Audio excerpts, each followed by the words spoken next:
Hi, I'm Tracy with the Toast to Artistry, and we're so excited to be here today in partnership with the City of Inglewood to host virtual art and crafts activities for you. You'll have the experience of working and doing everything from art on canvas, art on glass, planting your own seeds, growing your own herbs. We're happy to have you here, and we hope you have a great time. Thanks. Hi, fam. We're so happy to be here today where we're going to be doing art on canvas with our very own Nick, the artist. He will be taking you step by step on creating your own personal masterpiece, which we call Sunset. So make sure you have all your supplies, your paint, your water for cleaning, your brush when Mr. Nick tells you to. Make sure when you clean your brush that you clean it on a nice clean napkin. You dry it so it doesn't drip down your canvas. You got all your stuff? You ready? Let's go, Nick the artist.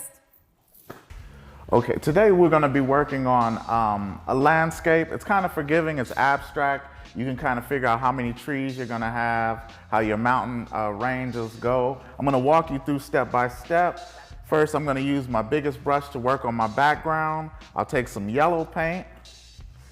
And right now, I kind of know where my sky is. I'll just stretch this paint out. So this is going to be my sky. I'll go pretty much all the way across sky, and then I'll have this yellow coming down almost like a T. And this is going to be my sky with my water.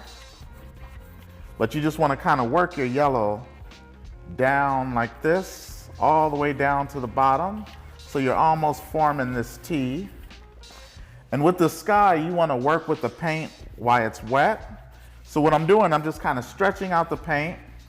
Any clumps, you just want to kind of smooth them out. So I have my sky, and remember it's abstract. You don't have to be stuck on if it's not exactly like this. It's okay. I kind of know where my sky is and where my water is. So I have that, that's yellow. I'm not even going to clean my brush. I'm going to stick to the big brush. And if you notice, I want to create a horizon line across where my mountain range is going to be on. So I'll kind of like divide the canvas in half, just where I can kind of see where I'm going to build my mountains on. Okay, so I have that. My mountains will be on that horizon line right there. So now what I want to do is work on my red. I didn't clean my brush. I go straight to stirring into my red paint. And so I'm going to start off at the top, grab a little bit of paint, and I just want to start to fill in. And what I want to do while I'm going kind of quick, I'm kind of working with the wet paint. So I have the yellow's wet. So what I'm going to do is I'm going to keep stroking, and I'm going to blend that red in with the yellow. If you go a million times back and forth, it's going to kind of feather out, take off that hard line, and I'm starting to build in my sky. So I got the top, I want to work it in from the sides. So I'm just building up my sides with the red paint. Remember, you want to always stretch out that paint. I'll let that kind of set. I'll go to this side with red paint. Just trying to work it in. So like I said, it's real forgiving. With abstract, I don't really think about it. And with nature, you just want nature to kind of just grow and flow. You don't want it too calculated where all your trees are perfect, your mountains are perfect. You want them different shapes and sizes. So I know I have my red kind of pretty much going around. I can kind of see my sky. I'll let that set for a little bit. I'll work on my water with the red. So I'm just trying to work that red in there. It's no right or wrong way. So I have that building up the red, and I'll blend it in. And with blends, you just want to make sure you have a little bit of paint. You don't need a lot of paint clumped on your brush, just a little bit of paint at a time. So I'm just kind of stretching that out, taking off my clumps. I see my sky, I see my water.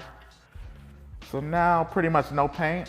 And so now I'm going to kind of blend that in. I can have these clouds kind of streaking through. I'm going to feather this out on the side. I could see my clouds. So see, not really no paint on here. I'm just forcing this paint to go where I want it to go. So So I see my skies. I dusted through a little bit just to show some contrast, a little bit of clouds streaking through. I want to work on my water. I'll start at the bottom, just kind of blending it in, trying to touch that yellow with the red. So it's no paint on here. I'm just forcing the paint to go where I want it to go, trying to take away the white spots of the canvas. And even how you did the clouds up top, you can kind of streak through with some waves. We just got that contrast. I can still see my horizon line. Just want to take some of make sure the white of the canvas isn't showing. So I'm grabbing a little bit of paint. Okay, so I think I'm cool where I'm at right now. So the big brush, I'm gonna clean my big brush. I'll probably use it if I need it to fill in any big areas, but I want to go to what I call my pencil brush. It's the brush with the point. This one, I put it in water, kind of give it a nice fine point whenever I want to sharpen it, and so it's cool. So right now I want to work on my mountain range. If you're not too confident, you can take a lighter color. Like if you have I have red, so if I use red, it's probably not going to show, but I'm going to go straight to black paint. But if you have a lighter color like a blue or a green or something lighter than black, because the black paint's not really forgiving, you can use that to do your sketch first, and then you can come on top of it with the black paint. But I'm going to go straight to the black paint. I'm going to do my mountain ranges, just like how you painted in elementary school, the mountains. I'm just kind of waving it. I just randomly just let my hand flow high, low, different heights, but I'm not really thinking about it. And then I go all the way over. So I have my mountain ranges. I'm gonna come down on the bottom to kind of close off the mountains. I'm gonna add these peninsulas, which is a strip of land that jets out. Still I'm going and I'm kind of waving. I'm not thinking about it. I don't want it straight across. I want it to grow natural. Okay, so I have my mountain ranges. Then you can take your big brush once you're cool with your mountain range, and then just kind of throw in. I have the outline with my pencil brush. I grab the big brush just to save time, cover a bigger area.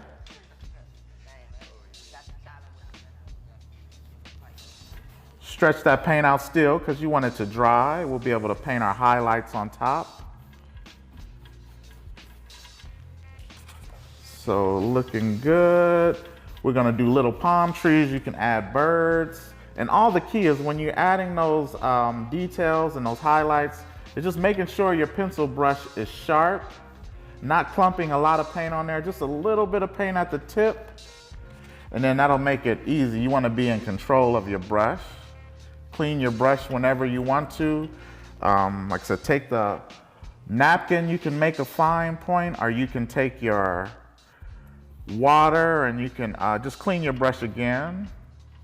The clean brush, that's what just makes it easy, where you're in control. So I'm having my mountain ranges, trying to smooth out the paint so that it can dry.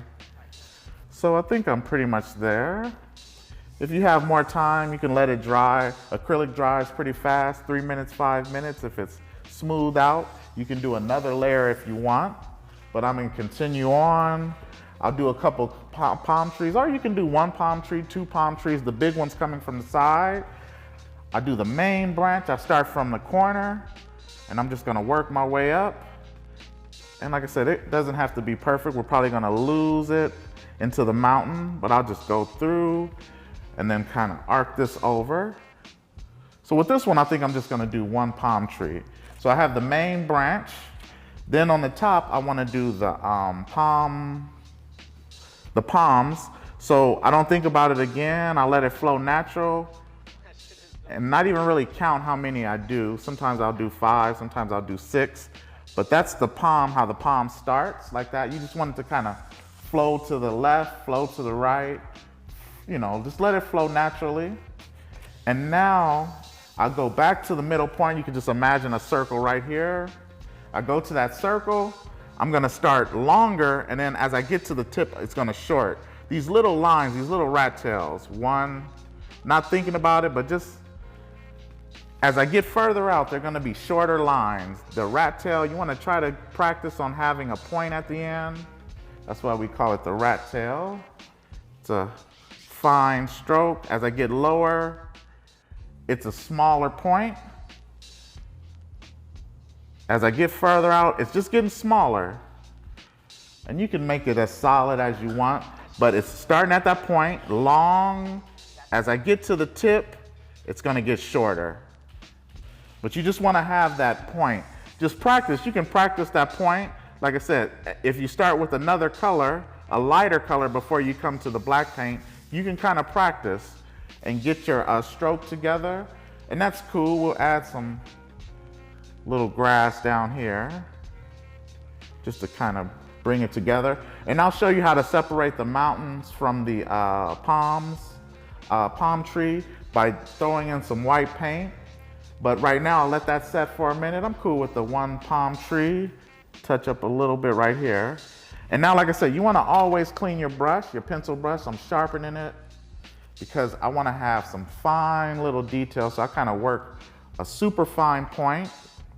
Okay, make sure you have like a razor point. Grab a little bit of paint.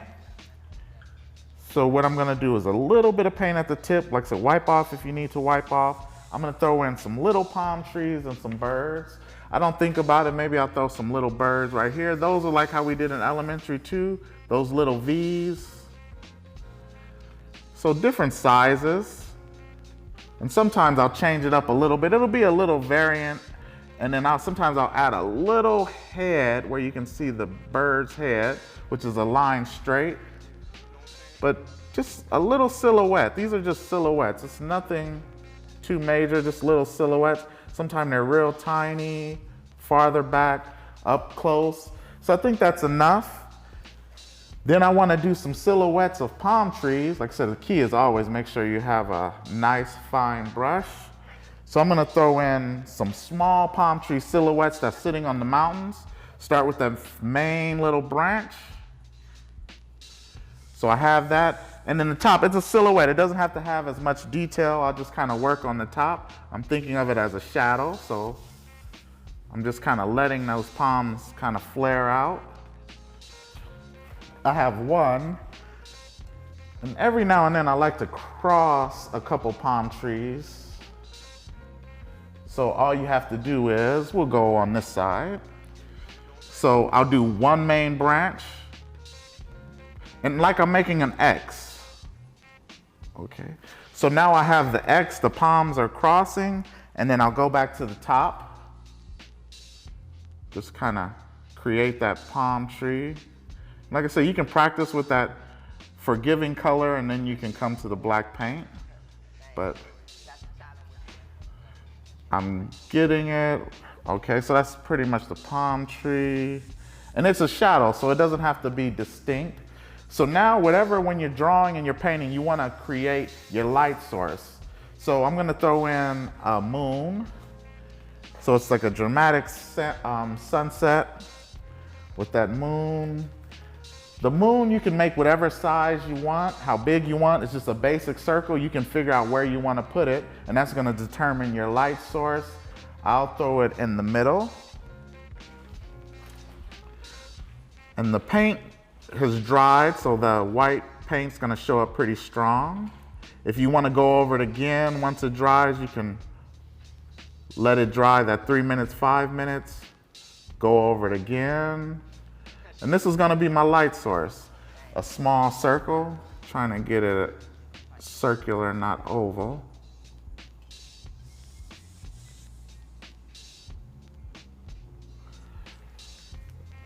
Okay, I think that's cool. So that's my light source. So my light is shining in.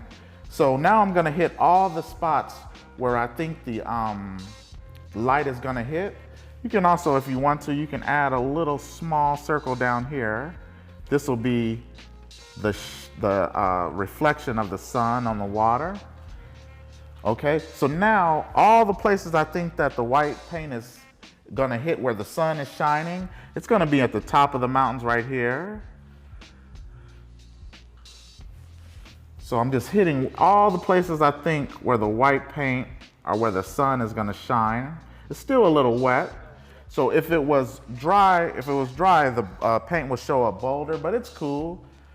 If your paint what you're painting with the white, if it's too bold, you can kind of tone it down by going back to black paint, but it's kind of cool where it's at right now for me. But whenever it's bold, just dip right into your black paint and then you can tone it down. So think right here.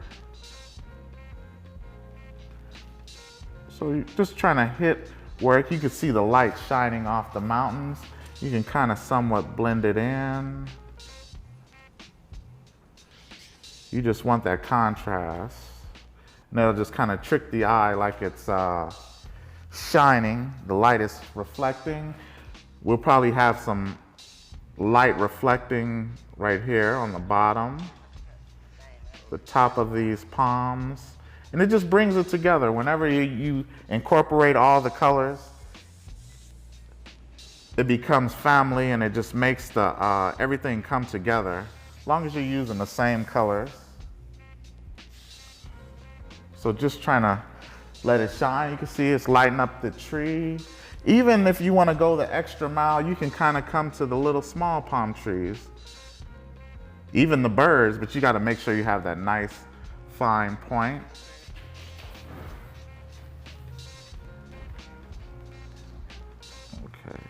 Okay, so I think it's pretty much there. You can add, oh, let me see. I remember I said we're gonna lose the palm tree. I could have had two. The sample has two, and so you lose the that black on black. You lose the contrast of your palm. So all I do is I go back to that light, the white, just to bring it together. I'm gonna hit the right side because I think that's where the light is gonna be hitting. And that's gonna bring back where we could see the palm tree stem. And kind of bring it together with some little texture, some lines.